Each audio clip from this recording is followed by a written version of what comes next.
بسم اللہ الرحمن الرحیم۔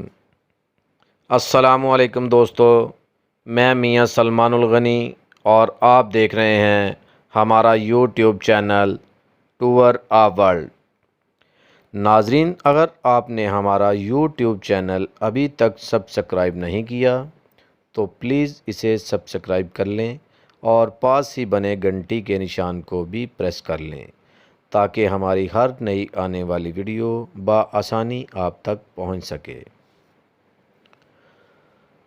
تو دوستو، چلتے ہیں ہم آج کے اپنے ویڈیو کی طرف۔ ناظرین، اسپین کے ایک شہر میں سمندر کے نزدیک واقع ایک دکان پر ایک جرمن جوڑا جو چھٹیاں گزارنے اس جزیرہ پر آیا ہوا تھا، کچھ خریداری کے لیے ایک دکاندار کے پاس آیا۔ ان کے ساتھ 14-15 سال کی ایک بچی بھی تھی۔ ان بزرگوں نے اپنے لیے تو کچھ نہ خریدا، لیکن بچی کو وہ مختلف چیزیں دکھاتے رہے۔ ناظرین، دکاندار نے سوچا کہ چند منٹ ان کو خود تسلی، آرام سے سوچنے اور فیصلہ کا موقع دوں تاکہ کسی نتیجہ پر پہنچ سکیں اور اپنی پسند کی خریداری کر سکیں۔ کچھ دیر بعد دکاندار نے ان سے خریداری کے سلسلے میں ان کی مدد کرنے کا پوچھا تو انہوں نے بتایا کہ ہم نے اپنی اس پوتی کے لیے ایک پرس خریدنا ہے۔ بچی کو چند پرس دکھائے۔ بالآخر بچی نے اپنے لیے ایک پرس پسند کیا۔ ناظرین، اکثریت جرمن لوگ اپنی زبان میں گفتگو کو ہی اہمیت دیتے ہیں، حالانکہ ماسوائے 8-10% کے سبھی لوگ انگلش سمجھتے بھی ہیں اور بہت مجبوری میں بول بھی لیتے ہیں۔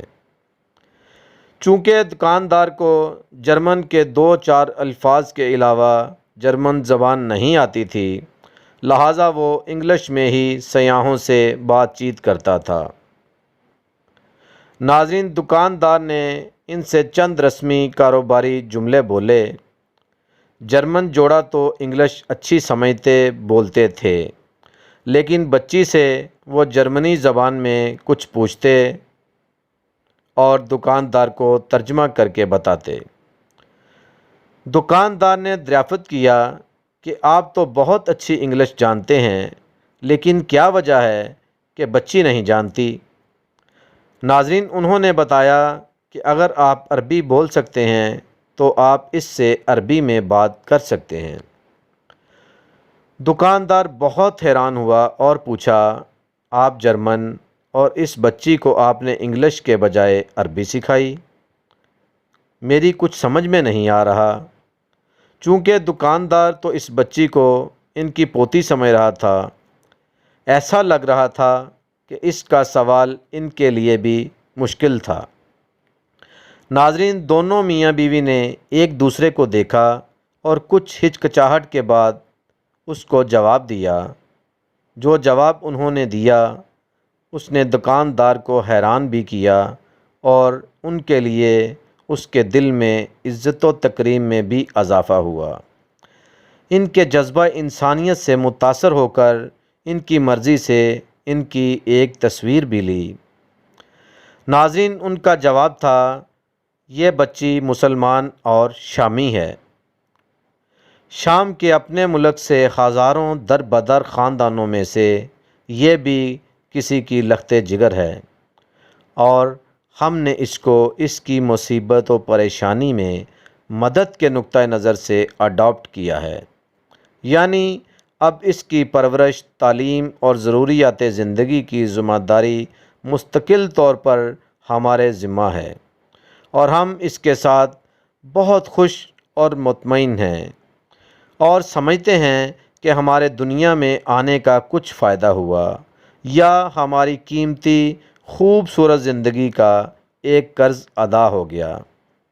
اور آپ شاید جانتے ہوں کہ جرمن پوری دنیا میں واحد ملک ہے، یا شاید واحد غیر مسلم ملک، جس نے بہت بڑی تعداد میں شامیوں کو اپنے ملک میں پناہ دی۔ ناظرین، صرف یہ اس ایک جوڑے کی بات نہیں، جرمنی میں لوگوں نے اپنے گھروں کے دروازے شامی مہاجرین کے لیے کھول دیے۔ یہاں مجھے جرمن چانسلر انجیلا مارکل کی وہ بات شدت سے یاد آ رہی ہے جو اس نے سعودی بادشاہ کے اس بیان کے جواب میں کہی، جس میں جناب عالیجہ فرماتے ہیں کہ ہم شامی مسلمانوں کو جرمنی میں 200 مساجد بنا کر دیں گے۔ انجیلا کا جواب تاریخ کی کتابوں کے نمایاں باب میں درج ہوگا۔ اس نے جواب میں کہا، سعودیہ شامیوں کے لیے جرمنی سے زیادہ نزدیک تھا۔ شامیوں کو مشکل وقت میں مساجد کی نہیں، ہمدردی، پناہ اور خوراک کی ضرورت تھی۔ جرمنی نے شامیوں کے لیے باہیں پھیلائیں۔ اگر جرمنی ان کی خوراک، رہائش، تعلیم، صحت کی سہولیات کا بندوبست کر سکتا ہے تو مستقبل میں مساجد بنانا بھی کوئی مشکل نہیں۔ دوستو، انسانیت کا درد رکھ کر جئیں اور اپنے آس پاس رنگ و نسل، قوم اور مذہب، مسلک کی تفریق سے بالا تر ہو کر ہر ضرورت مند کے لیے جتنا آپ کے اختیار میں ہے وہ ضرور کریں۔